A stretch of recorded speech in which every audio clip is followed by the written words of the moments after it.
Hi everyone, and welcome to our next lecture. This is lecture number 2 for Gender and Women's Studies 150, Gender in Contemporary Society.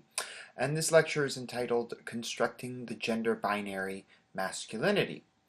Now, you should have the PowerPoint up in front of you so you can follow along. And as I promised last week, this lecture is much shorter since the last week's lecture was a big intro lecture. And this one kind of picks up where the last lecture left off. So in our last lecture, we talked about what gender is, about how it's constructed in social relations between people and institutions. And we talked also about how there's a gender binary. In other words, how gender is often constructed in this sort of A or B, black or white, binary or dichotomy. In other words, it's constructed so that you have masculinity and femininity, or male and female, on these two different sides. And once we began to talk about that last week, we really spent a lot of time talking about how femininity is socially constructed, and how then women end up faring in popular culture, how they're represented in popular culture, in order to keep with the focus of this course on cultural studies. So in this lecture, we turn now towards the other side of the hegemonic gender binary and look at masculinity. So all your readings and movies for this week are based on the topic of masculinity. So if you pull up the lecture now and turn to slide number 2 of 19, so this is the first content slide, we can go ahead and get started. So we're going to begin with a little bit of review by looking at the term, the gender binary, and looking back at what we talked about in our last lecture. So the gender binary refers to, quote, the classification of sex and gender into two distinct, opposite, and disconnected terms that cover an entire spectrum. So, on to slide number 3 to continue this review of the gender binary. Now, even consistent worldwide, it's certainly a very, very persistent system, right? And we see this system affect a lot of places. We see the system spread to places where it wasn't always in place. And this system really depends on a lot of different sorts of dichotomies. And when we're talking about dichotomies, it's kind of a synonym for binary, right? We're talking about two things that are kind of split from one another. So here we see, again, 3 of 19, a chart that has some of the dichotomies that we see in popular culture. So, think movies, television shows, music, etc. Some of the gender-based dichotomies that we see in popular Western culture. So we have here this chart with masculine and male, feminine and female on one side, and you see that there's a sort of series of associations. So whereas men are associated or seen as being physically strong, or encouraged to be physically strong, women instead are seen as physically weak in comparison, right? And we could go through the rest of this list. Men are seen as being unemotional or encouraged not to show too much emotion. And women are seen as being more emotional. We talk about this word hysterics or hysteria as actually coming from the same root as the root for your uterus. Again, we see here intelligent for men, unintelligent or silly or stupid for women. And in terms of the social roles that are encouraged to play, and the roles we see represented on TV, if you think about almost any sitcom, family sitcom nowadays, you'll see that typically men play this breadwinner role, and women typically tend to the home. So those are the roles that we see, many of these dichotomous roles or traits we see assigned to men and women differently in popular culture. Now, on to this next slide, slide number 4. This is a last little bit of review before we get into the substance about masculinity.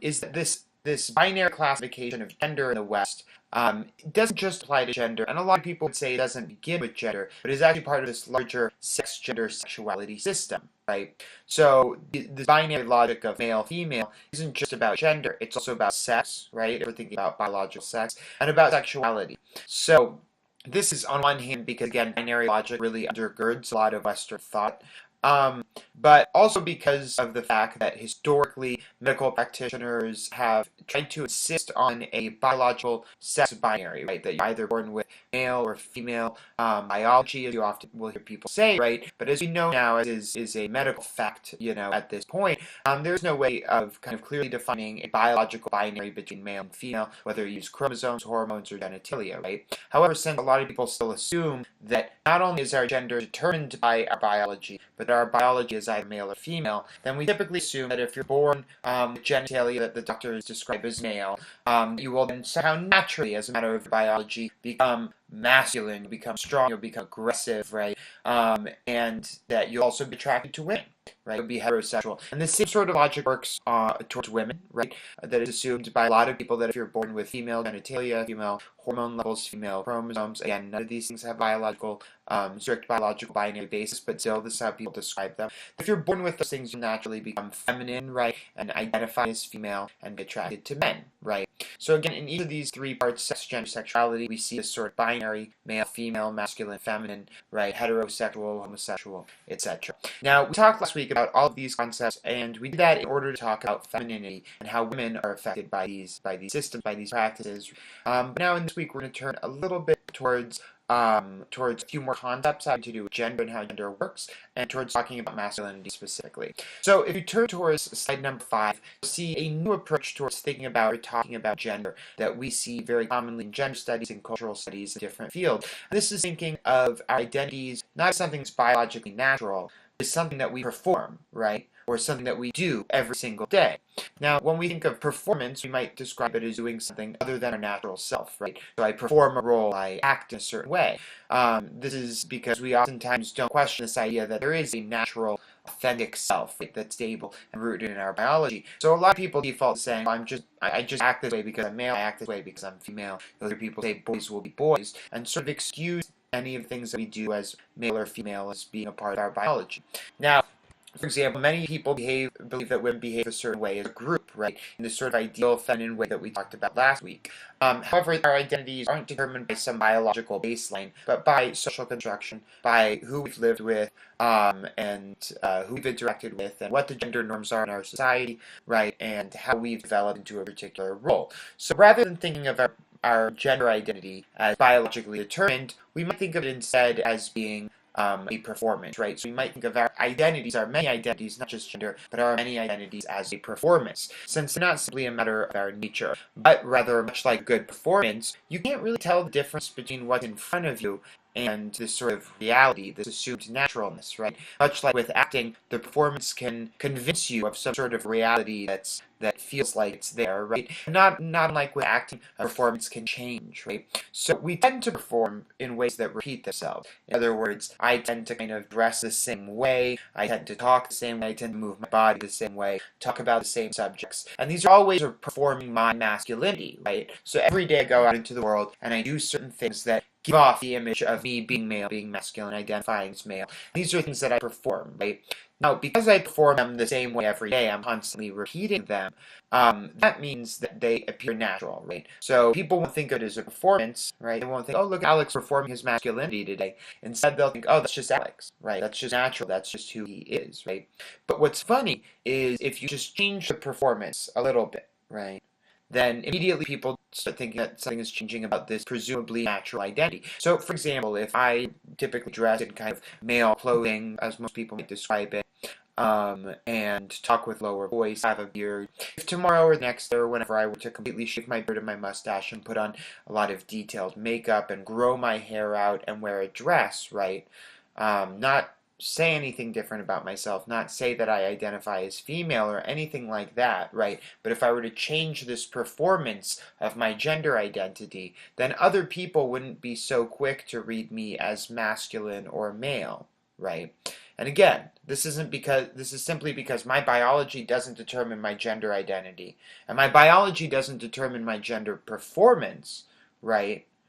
But a lot of people, most people do believe that we are the way we are, right? So now, if we think about this, if we think, let's say, back to our childhood, we talked last week about this idea of a tomboy, right? And the use of this term being so common at kind of the elementary school age. When we think about the term tomboy, this term is used to describe and especially ridicule young girls who don't perform their gender to society standards, right?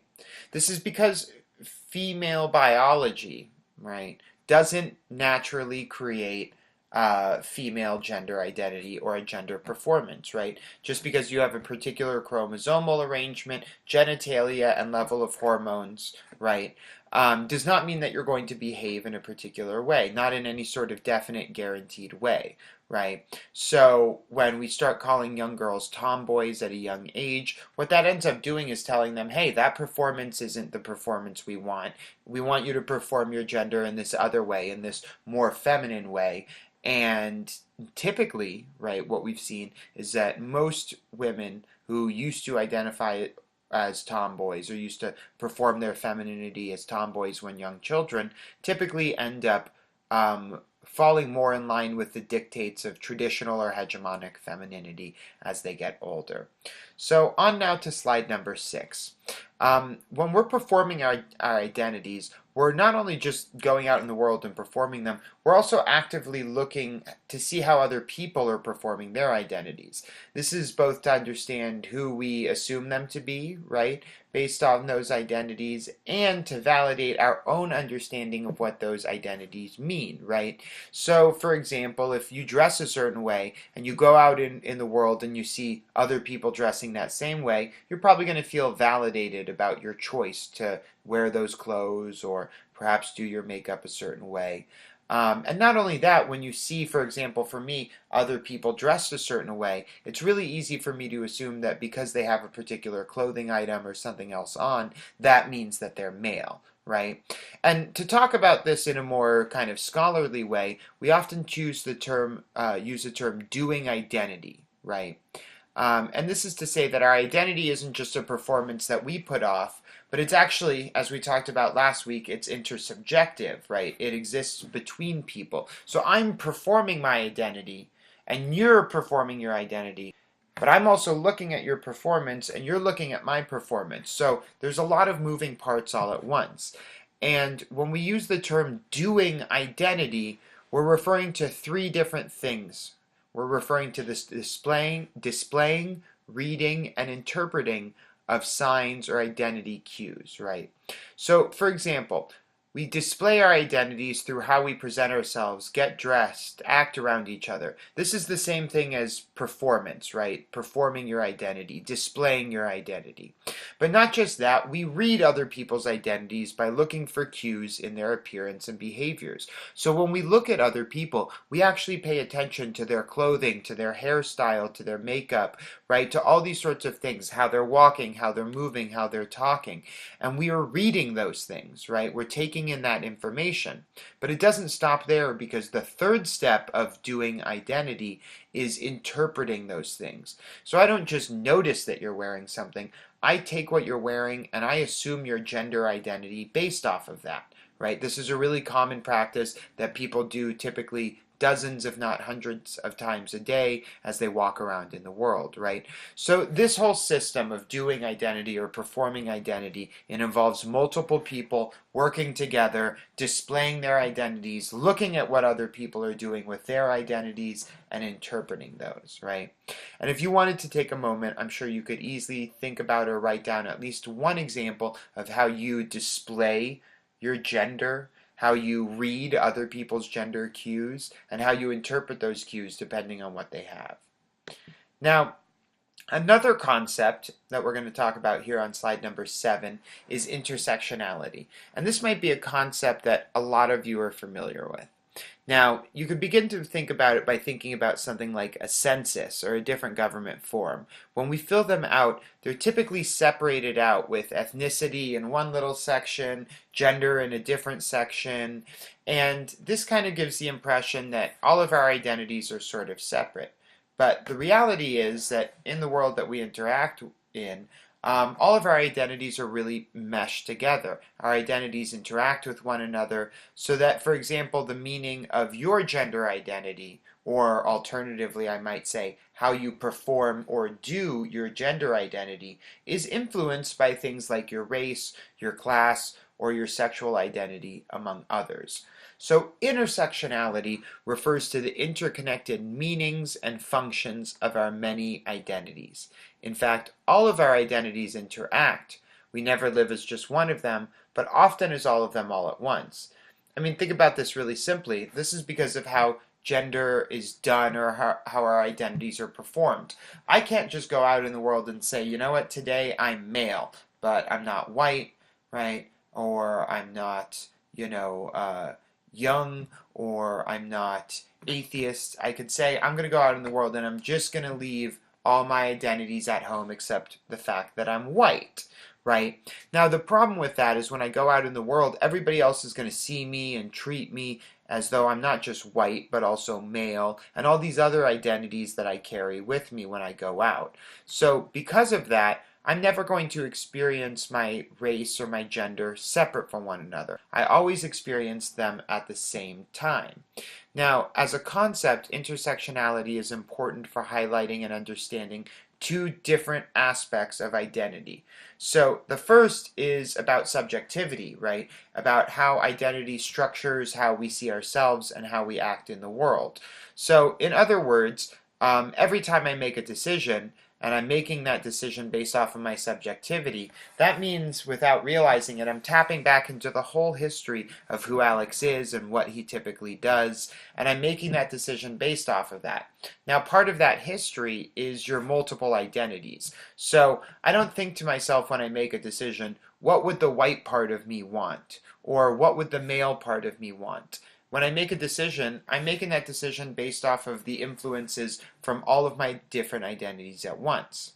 So that's one side of it. Intersectionality is a way of thinking about going out in the world, not just as your race or just as your gender, but as all of your identities all at once interacting together. Now, the other side of this is about modern day politics, right? So, the thing about modern day politics is that systems of oppression that we talked about last week, involving institutions and ideologies and individual behaviors, those systems oftentimes work together. So racism, sexism, and capitalism typically work together in certain ways, right?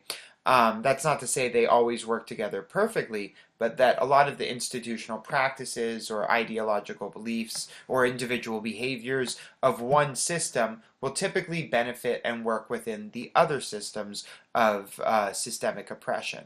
So, in order to understand then things like modern day politics and how people should engage in modern day politics as feminists, for example, intersectionality is one way of thinking about that. So when you think about, for example, okay, well, how do we fight against sexism? A lot of people might say, well, we need to focus on women, right? But the thing is, not all women experience their femininity in the same way. If you're a woman of color, you might experience sexism differently than a white woman. If you're wealthy, you might experience sexism differently than a poor woman, right? And all these things are very important. So when we're building, our political campaigns, when we're trying to change things in the world, we need to think not just about one identity at a time, but about multiple identities interacting at once, right? Now, this isn't to say that we should dismiss of any sort of politics, right? Any sort of activism that doesn't have an intersectional approach. But it does mean that those things need to be connected to a larger political agenda. So let me give you an example. If I were to ask you as an Arizonan, right, and potentially as a feminist, would you support a women's health clinic, a free women's health clinic being built in Arizona? And most people would say, yeah. They'd say, yeah, I'm a feminist, so I support that. Free women's health services, that's really important. Now, what I would say then to you is, well, where's that going to be located? And typically most of us would respond, well, Phoenix, that's where most people live in Arizona. That's the biggest city. And it probably would be located there. But when you think about women all across Arizona, not all of them would necessarily have access to that free health clinic. If you have a poor woman in northern Arizona, she might not be able to get time off of work to afford transportation, to afford a babysitter or someone to look after her kids, right? These are all factors that factor into it. So while starting that women's health clinic would be a very good thing, and any feminist should support something like that, we would still want to say, okay, well, what else can we do to make sure this is fully accessible? Because as of right now, the only women that can use this are women who already live in Phoenix and have enough money to take time off work and afford transportation and afford childcare and other stuff to come to that clinic. So These are the important things about intersectionality to keep in mind, that it structures how we see ourselves and how we act in, or how we see ourselves and how we act in the world. That's about subjectivity, but that it also influences and is a big part of modern day politics, and we should think about intersectionality when we construct any sort of political agenda or political plan. So, now we're on to looking at masculinity. We've talked about intersectionality. We've talked about identity as performance or doing identity. So now we are on to talking about masculinity and heterosexuality. So right now you should be on slide 8 of 17. So, with this slide. Now, perhaps one of the most pervasive and notable ways in which masculinity has been constructed opposite femininity has been in regards to sexuality. So, this is not to say the same thing as sexual identity, but more to talk about sexual roles, or our big sexuality. So, most people, when they talk about sexuality, they immediately think of gay, straight, lesbian. Now, this is sexual identity. In other words, the terms that we use to describe our sexual lives or our sexual identities to other people.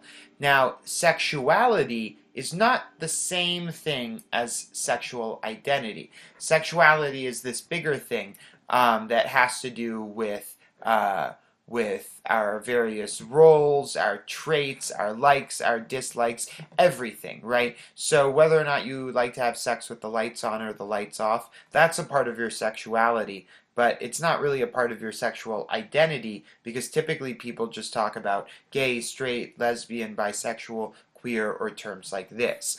Now, one of the most pervasive ways that masculinity has been constructed opposed to femininity has been through sexual roles. Again, not sexual identity per se, as most people in our society are encouraged to be heterosexual, be they male or female, but about sexual roles. So take a moment to brainstorm some of the sexual roles you see men play in movies and television.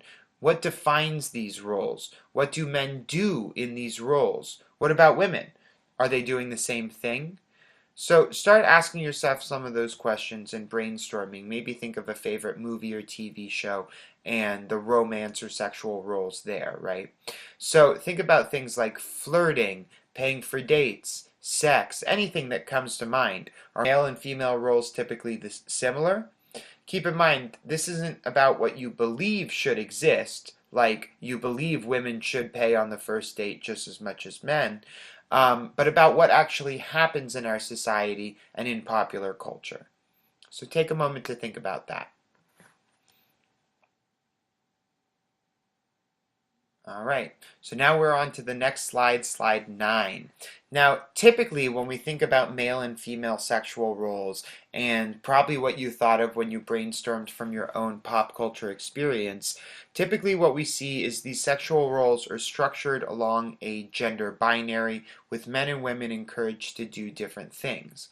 So, let's look at this little chart right here. On the left side we have things about the male sexual role, and on the right side we have things about the female sexual role. So here on the first line we see flirts and picks up the other, or gets picked up on flirted or flirted with. So typically men are encouraged to be the ones who flirt with women, who pick them up, right? Who go up to them and talk to them at the bar, right? And this is oftentimes talked about as being about the hunt or the chase, you know. A lot of guys, you'll hear them say, oh, I really like the hunt, right? I really like the time spent pursuing a woman, flirting with them or picking them up. Now on the next line we might have the next step, right, in a romantic relationship, which would be about actually asking the other person out. And this is something that still today is so typically done by men, right? Men are told you need to ask the woman out. Women are told you need to get asked out, right? You don't want to ask a guy out if you like him. You need to try and make it so he wants to ask you out, right? And again, we see this sort of aggressive, submissive, right, dominant, submissive thing at play, where the man plays this active dominant role and the woman plays this submissive role, to extend that metaphor, the hunter and the hunted, right?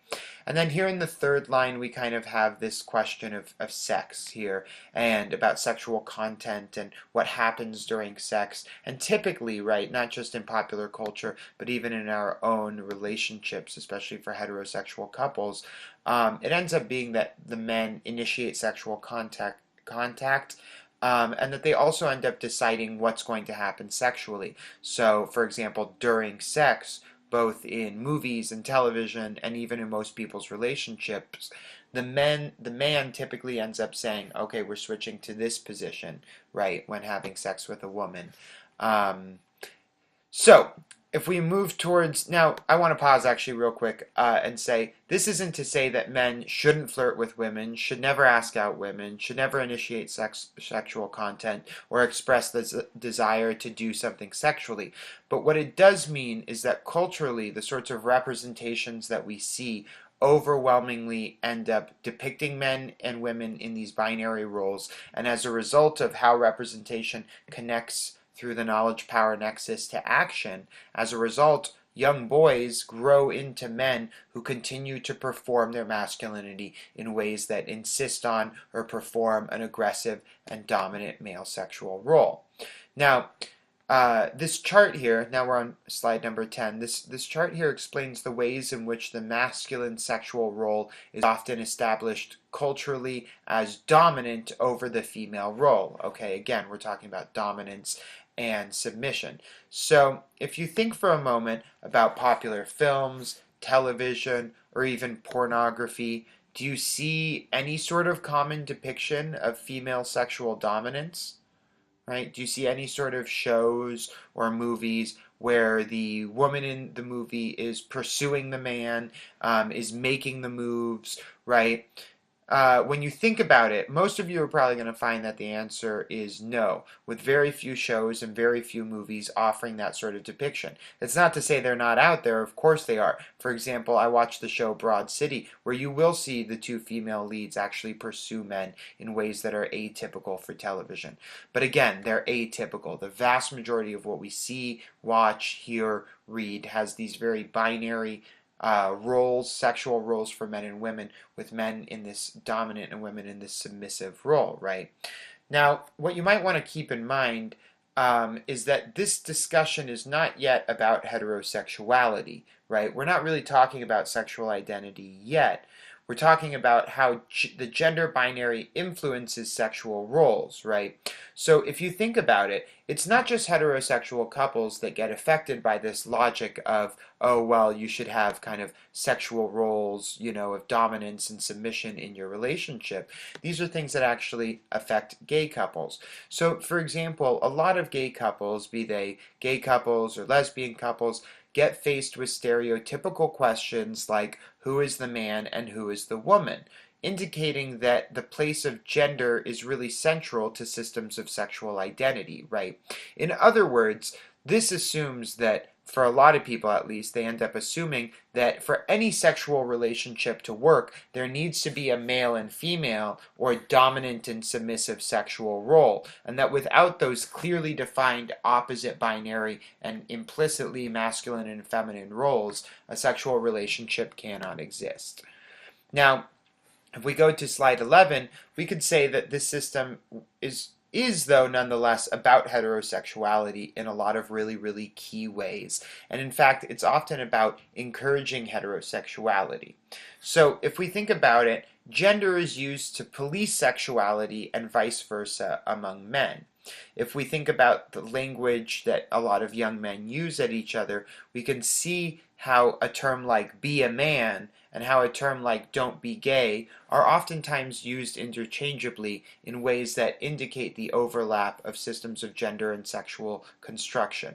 So, for example, I used to coach youth basketball for many years, mostly with middle school boys, and I would oftentimes hear them use the expression that's gay or don't be gay, and it would typically be used to question young boys' aggression, right?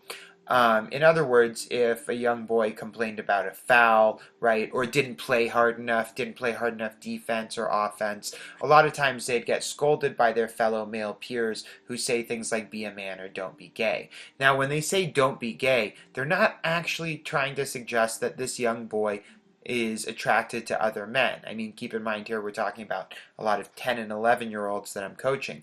But what they are trying to say is that they want these other young boys to be more masculine, and that one way in which they think they can encourage those men to be more masculine is by threatening them with the association with gayness, right?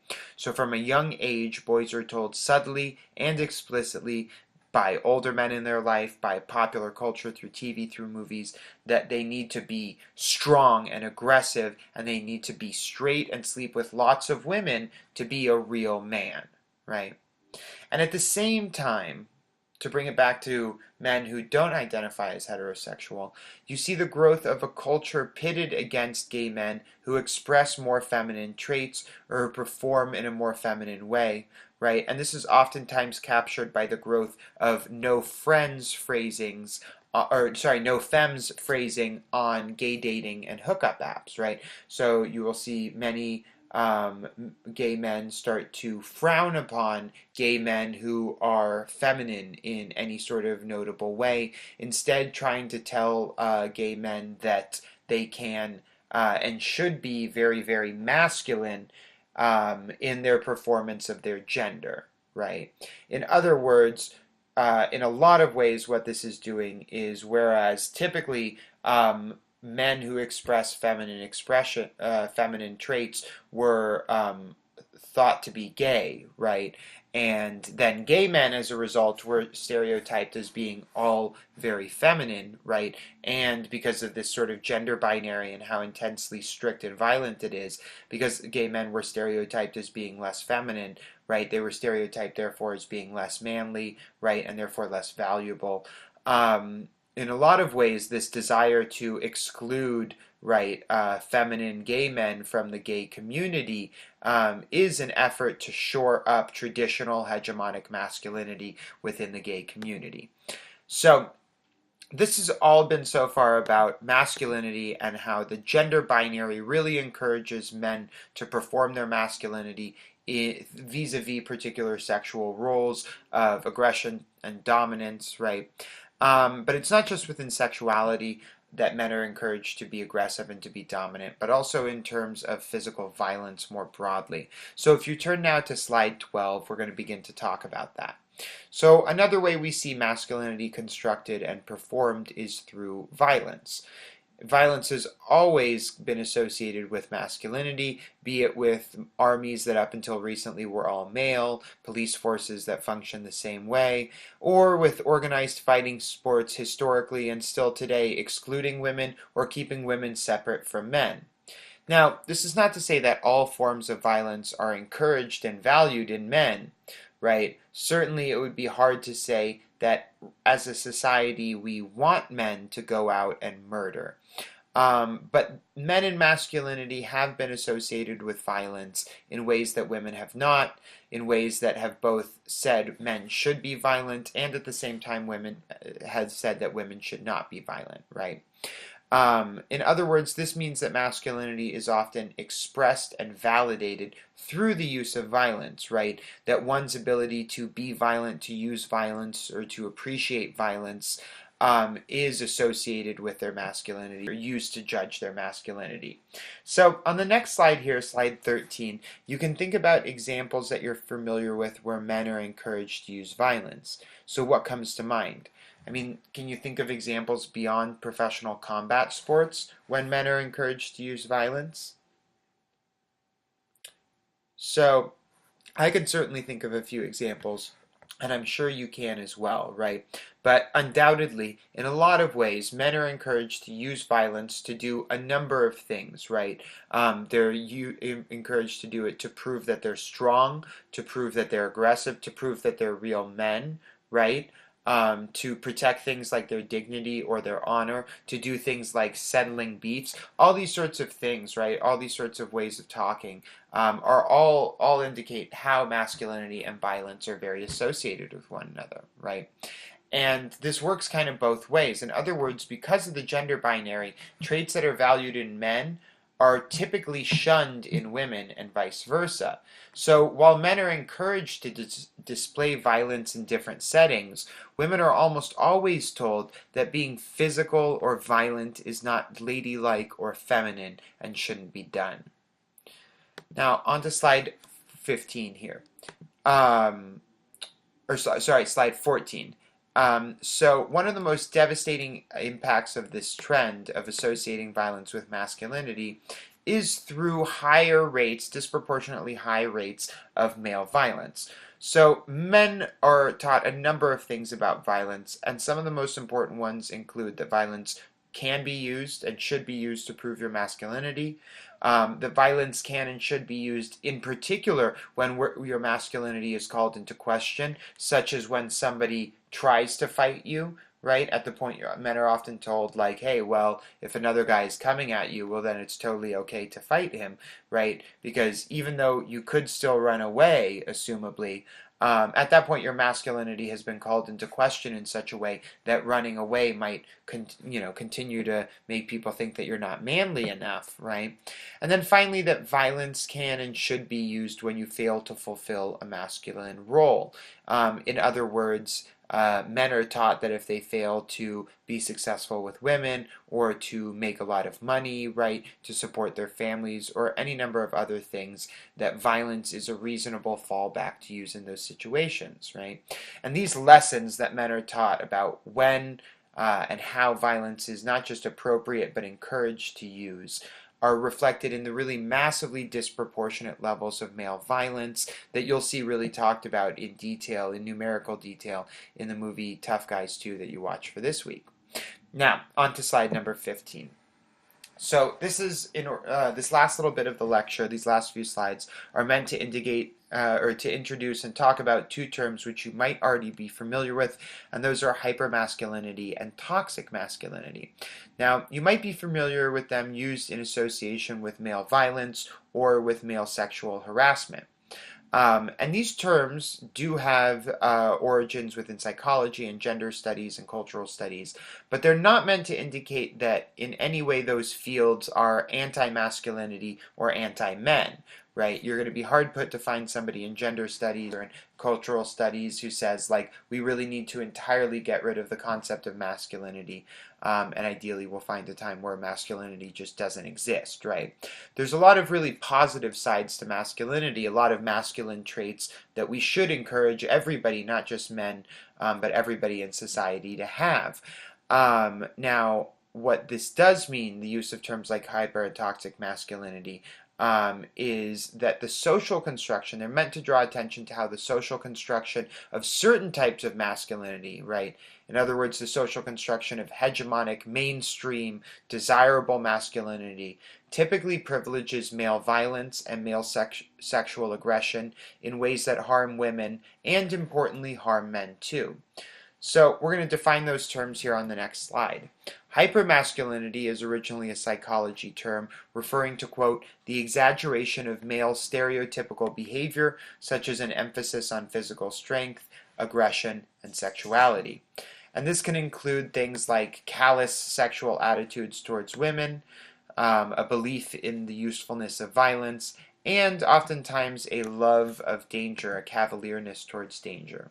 Now, toxic masculinity is really a very similar term, and they could be used kind of interchangeably for a lot of your writing, but it refers to, quote, norms of masculine behavior that are associated with harm to society and to men themselves. So here hypermasculinity is about this sort of exaggerated, again, hyper-exaggerated masculine traits, but the term toxic masculinity is really meant to draw attention to how these things can be harmful, right? So if you turn now to our last slide, slide number 17, with both of these terms we learned some key lessons. So in one hand, the gender binary works to push men and women to extremes, valuing extreme strength, violence, aggression, etc. in men.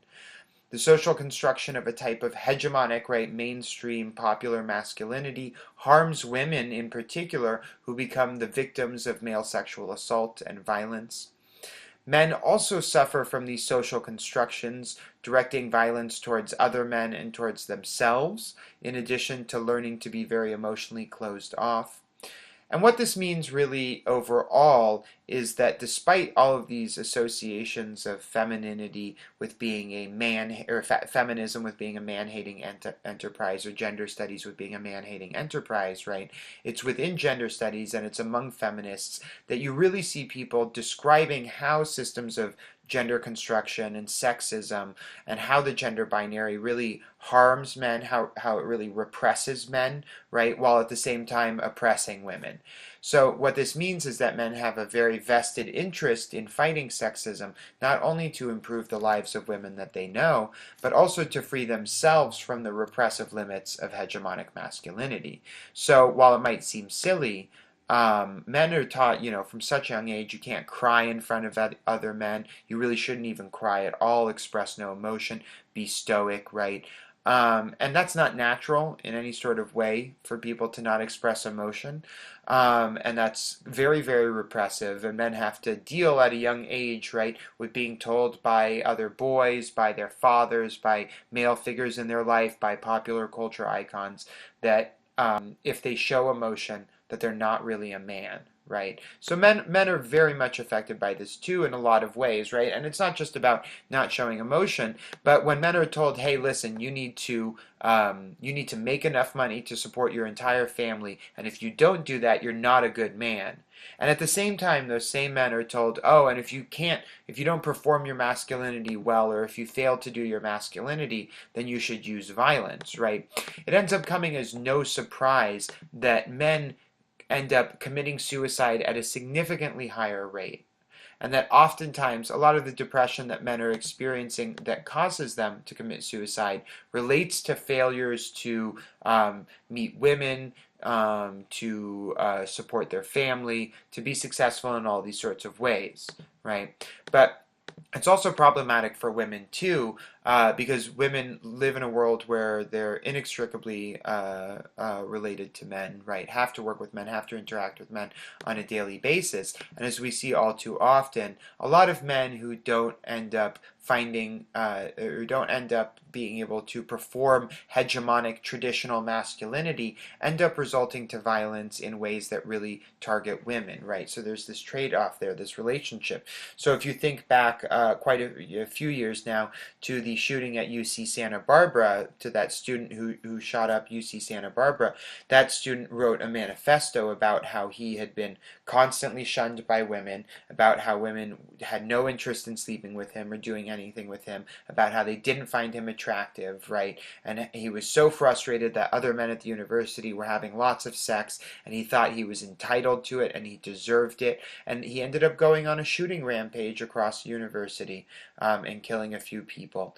And this kind of indicates this sort of process. And if you look a lot at school shootings, at mass killers, right, that we know about, already so many sadly this year, you see that a lot of times these mass killers are young men, right, young men who have explicitly participated in online groups that relate to men's rights activism, or that relate to the involuntarily celibate group of men. In other words, these are groups of men who have gotten together and talked about how they think women owe them sex, and how their masculinity is being stolen from them, and how they need to take that back through violence, right? And that the way to be able to regain their masculinity and their prestige is by committing these large acts of violence. So the connections here are very real. Now, in your readings and movies for this week, you're going to read a number of different things that talk about violence in its association with masculinity. You're going to read stuff that has to do with, for example, mixed martial arts. You're going to watch a movie called Tough Guys 2, which has to do with masculinity and violence. And you're also going to read some stuff that has to do with masculinity and popular culture. In other words, how masculinity is constructed and shared all around the world, especially in an age of globalization, right? So I hope you find the readings interesting, and I look forward to reading your comments on the discussion page. Take care until next week.